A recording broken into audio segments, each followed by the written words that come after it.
Welcome to success coaching classes. Success coaching class की इस नई वीडियो में आपका फिर से स्वागत है। मैं गोपाल कुमार साव आज आपको सबको पढ़ाने जा रहा हूं न्यूटन का प्रथम नियम।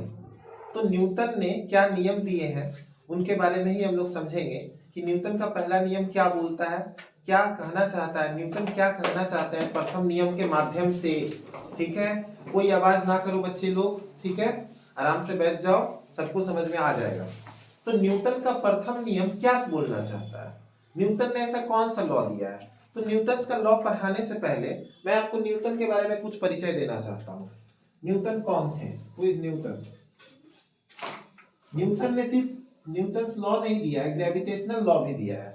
हम लोग बचपन की किताबों में पढ़े हैं पृथ्वी में कौन सा शक्ति पाया जाता है, गुरुत्वाकर्षण शक्ति। यानी पृथ्वी सभी चीजों को अपनी ओर खींचती है, यही है गुरुत्वाकर्षण शक्ति। आप लोगों ने फेमस कहानी तो सुना ही होगा कि न्यूटन अपने बगीचे में बैठे थे, एक एप्पल उनके पेड़ से गिर गया। तो देखिए एप्पल नीचे ही क्यों गिरा, ऊपर क्यों नहीं गिरा। तो उन्होंने इस माध्यम से क्या बताया, ग्रेविटी के बारे में। इतना सबको पता है, बच्चे बच्चे को पता है। तो चलिए हम लोग आज का टॉपिक शुरू करते हैं, Newton's law. Newton's law, Newton's law of what, Newton's law of motion, मतलब न्यूटन के गति का नियम, न्यूटन के गति का नियम। ठीक है, न्यूटन्स लॉ ऑफ मोशन। ठीक है, न्यूटन के गति के संबंधी नियम या गति का नियम। ठीक है, तो न्यूटन ने गति के संबंध में 3 नियम दिए थे। अब उन्हीं तीनों नियम को हमको ध्यान से समझना है। तो चलिए आज शुरू करते हैं न्यूटन का पहला लॉ। तो न्यूटन का प्रथम नियम क्या है सर, न्यूटन का प्रथम नियम क्या है सर, न्यूटन का प्रथम नियम, अच्छा Newton's first law, Newton's first law. अब न्यूटन्स फर्स्ट लॉ क्या बोलता है सर, आप लोगों ने देखा होगा, किसने किसने साइकिल चलाई होगी, जिसने जिसने साइकिल चलाई है कृपया अपना हाथ उठाए, और जो वीडियो देख रहे हैं वो कमेंट में लिखे सर मैंने बचपन में साइकिल चलाई है और साइकिल से गिरा भी हूं। तो साइकिल जो लोग चलाए हैं, साइकिल चलाते वक्त मजाक मस्ती करने का सबको शौक रहता है, तो सर स्पीड में साइकिल चला देंगे, पैडल पे रख देंगे, पैर एकदम आराम से बैठ के जाएंगे, साइकिल अपने आप चलते रहेगा। बहुत लोगों ने किया होगा, जिन लोगों ने किया है कमेंट करके हमें बताएं कि ऐसा जिन लोगों ने किया है। तो साइकिल का चक्का अपने आप कैसे चलते रहता है। अच्छा, सभी का घर में पंखा तो होगा ही। आज इतना भी इंडिया आगे बढ़ चुका है कि हर गरीब के घर में भी आज पंखा है कि नहीं।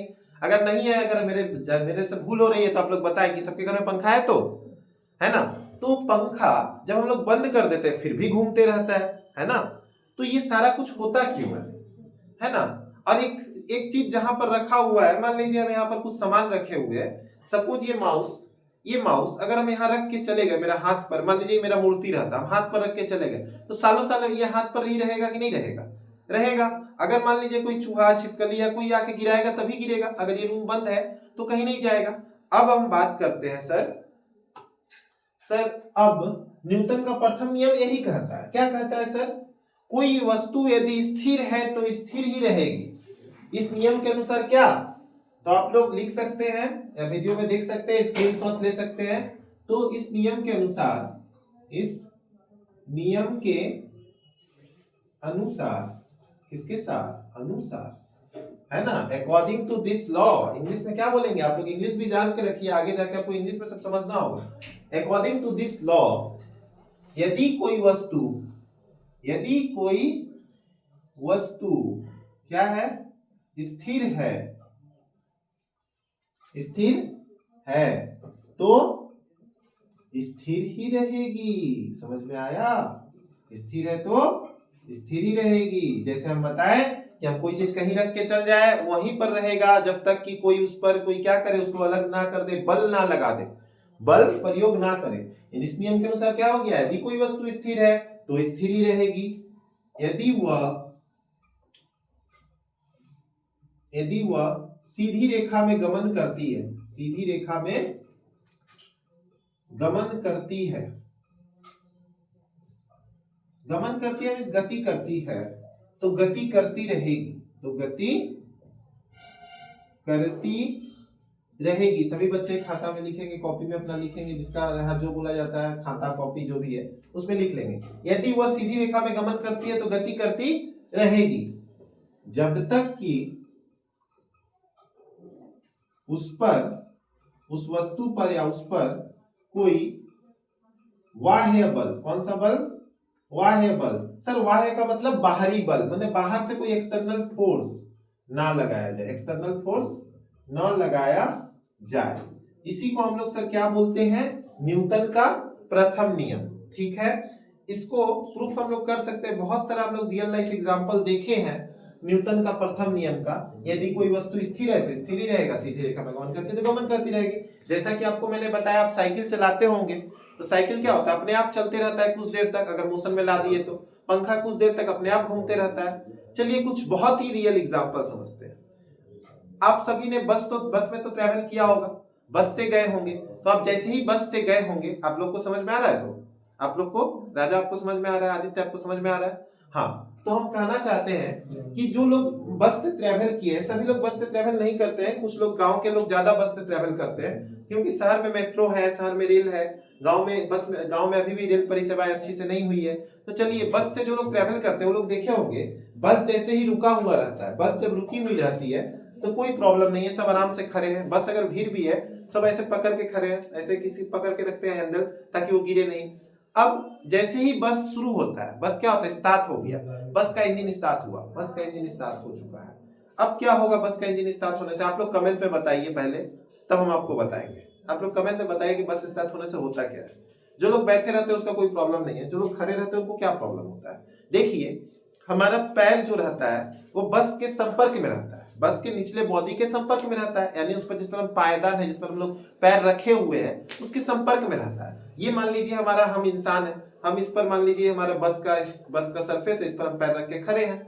जैसे ही बस चलने शुरू हुआ, मेरा ये पैर क्या है? बस के संग गतिशील अवस्था में आ गया, लेकिन ऊपर का बॉडी को, जो हमारा कमर से ऊपर का बॉडी है, कमर से ऊपर का शरीर है, उसको तो पता ही नहीं चला कि हम मोशन में आए हैं।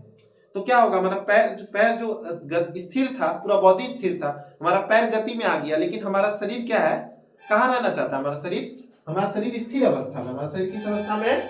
स्थिर अवस्था में। अगर हमारा शरीर स्थिर अवस्था में, तो स्थिर में ही रहना चाहेगा, रुका है तो रुका ही रहना चाहेगा। इसलिए होता क्या है, जैसे ही बस चलता है, हम लोग पीछे की तरफ ऐसे फेंकाते हैं। कैसे फेंकाते हैं? ऐसे देखिए, ऐसे पकड़ के रखे, ऐसे हो जाता है। कैसे ऐसे क्यों होते हैं सर? ऐसे पीछे की ओर मुड़ जाना, पीछे की ओर फेंका जाना। ठीक है, पीछे की ओर क्यों मुड़ते हैं? क्योंकि हमारा शरीर तो मोशन में आ चुका होता है, लेकिन ऊपर का शरीर जो रहता है, हमारा धड़ जो ये रहता है, ये स्थिर में ही रहना चाहता है, इसलिए हम लोग पीछे की तरफ फेंकाते हैं। इसलिए हम लोग को बस में हमेशा पकड़ के खड़ा रहना चाहिए, हैंडल को, बस का ऊपर जो भी पकड़ने वाला रहता है उसको पकड़ के रहना चाहिए। तो चलिए, ये तो एक एग्जाम्पल हुआ। चलिए दूसरा एग्जाम्पल का बात करते हैं। बस जैसे ही रुकता है, बस जैसे ही रुकता है, अब आपका पूरा बॉडी क्या है? गति में आ चुका है। जैसे ही बस रुकेगा, पैर जो आपका यहाँ पर आप पैर रखे ना इस जगह पर, तो पैर आपका बस के रुकने से संग रुक गया, लेकिन शरीर क्या है? शरीर अभी भी गति में है, तो शरीर अभी भी गति करना चाहता है, तो आगे बढ़ने का कोशिश करेगा। तो जैसे ही बस रुकेगा, अगर आप नहीं पकड़ के रखेंगे तो ऐसे करके ऐसे गिर जाएंगे। तो इसका सबसे अच्छा उदाहरण है, कार में या कोई भी गाड़ी में सीट बेल्ट दिया रहता है। सीट बेल्ट क्यों दिया रहता है? कि अचानक से अगर ब्रेक मारेंगे तो हम सामने की ओर ना गिरे। ये सामने की ओर हम लोग गिर कैसे जाते हैं? सामने की ओर फेंका कैसे जाते हैं? एक्सीडेंट क्यों होता है? आप लोगों ने फिल्म में, टीवी में, सीरियल्स आप लोग देखते होंगे, उसमें क्या दिखाता है? हीरो अपना गाड़ी चला के जा रहा होता है, अचानक से धक्का लगता है, उसका सिर सामने की ओर ऐसे खुलता है, माथा फूट जाता है, और ऐसे करके ऐसे चलते रहता है ये सब सिस्टम। इसीलिए हम लोग को कार में कार बेल्ट लगाना चाहिए। कार बेल्ट नहीं बोलते हैं, सॉरी, सीट बेल्ट होता है, ठीक है ना? तो सीट बेल्ट लगा के हम लोग को चलना चाहिए, ताकि हम लोग क्या है, सीट बेल्ट लगा के चलना नहीं चाहिए, कार में बैठना चाहिए, ठीक है? तो सीट बेल्ट लगा के जैसे ही हम लोग कार में बैठेंगे, हम लोग क्या होगा, इस तरह का एक्सीडेंट से हम लोग बच सकते हैं। ये सारा बात हमको कौन बताया? ये सारा बात हमको बताया न्यूटन। तो न्यूटन का प्रथम नियम आपको किसको इसको नहीं समझ में आया? बताओ, किसी कोई ऐसा है जिसको न्यूटन का प्रथम नियम नहीं समझ में आया?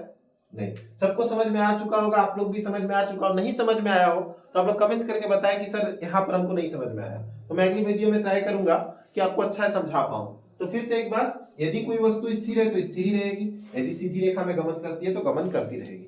यहां से दो चीज आता है, यहां से दो चीज आता है, यहां से दो चीज आता है। यहां से दो चीज क्या आता है? यहां से न्यूटन का प्रथम नियम से दो चीज हमको पता चलता है। एक होता है विराम जड़ता, एक होता है गतिज जड़ता। ठीक है सर, पहले जड़ता बोल दे। जड़ता मतलब क्या है?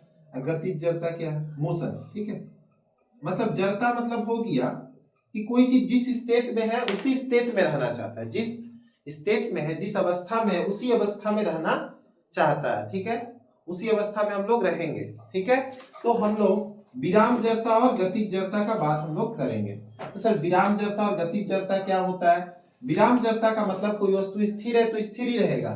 ठीक है, कोई वस्तु स्थिर है तो स्थिर ही रहेगा, ये हो गया विराम जड़ता। और गतिज जड़ता क्या होगा सर? स्थिर है तो स्थिर ही रहेगी। ठीक है, इसे ही हम लोग बोलेंगे विराम जड़ता। और गतिज जड़ता क्या है? कोई वस्तु क्या है, अगर स्थिर नहीं, मान लीजिए हम बोलते हैं कोई वस्तु गति में है तो गति करती रहेगी।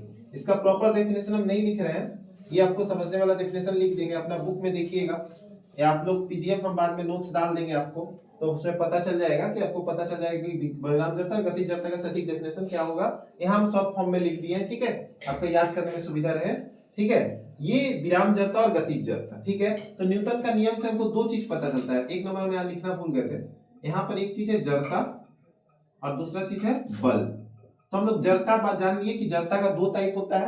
अब हम लोग जान लेते हैं थोड़ा सा बल के बारे में। सर फोर्स क्या है? आप लोगों ने क्लास 8 में पढ़ाई होगा फोर्स के बारे में।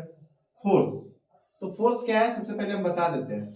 बल वह, यहाँ बल होगा है ना, बल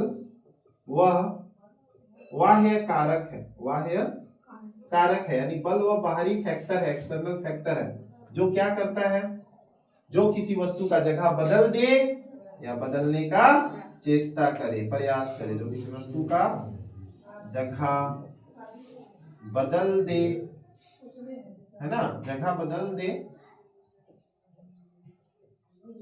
ठीक है, बदल दे या बदलने की चेष्टा करे या कोशिश करे। ठीक है, प्रयास करे, कोशिश करे, कुछ भी करे। मान लीजिए हम एक दीवार में धक्का मारेंगे तो अपना जगह बदलेगा क्या? नहीं बदलेगा, ऑब्वियस सा बात है। लेकिन हम अगर एक बॉल को धक्का मारेंगे, चाहे हम इसी को मान लीजिए यहाँ रख के ऐसे करके धक्का मार रहे हैं, आगे की तरफ बढ़ जा रहा है ना, तो इसको हम लोग बोलेंगे बल। तो चलिए बल का एसआई यूनिट का बात कर लेते हैं। बल का एसआई यूनिट है ना, जो इंटरनेशनल सिस्टम है उसका यूनिट क्या होगा? एसआई यूनिट में बल का, इंटरनेशनल सिस्टम का बल का एसआई यूनिट क्या होता है? बल न्यूटन। क्या होगा? अब न्यूटन बल के बारे में बताए हैं तो अपने खुद ही का नाम दे दिए न्यूटन। 1 न्यूटन, 2 न्यूटन, 3 न्यूटन, है ना, ऐसे। और सीजीएस सिस्टम में बल का इकाई क्या हो जाएगा? आप लोग कमेंट में बताइए सीजीएस सिस्टम में बल का इकाई क्या होगा। ठीक है, सीजीएस सिस्टम में बल का इकाई क्या होगा। वीडियो अगर आपको अच्छा लगा हो तो लाइक करें, शेयर करें, सब्सक्राइब करें। Thank you for watching the video. जय हिंद, वंदे मातरम, थैंक यू।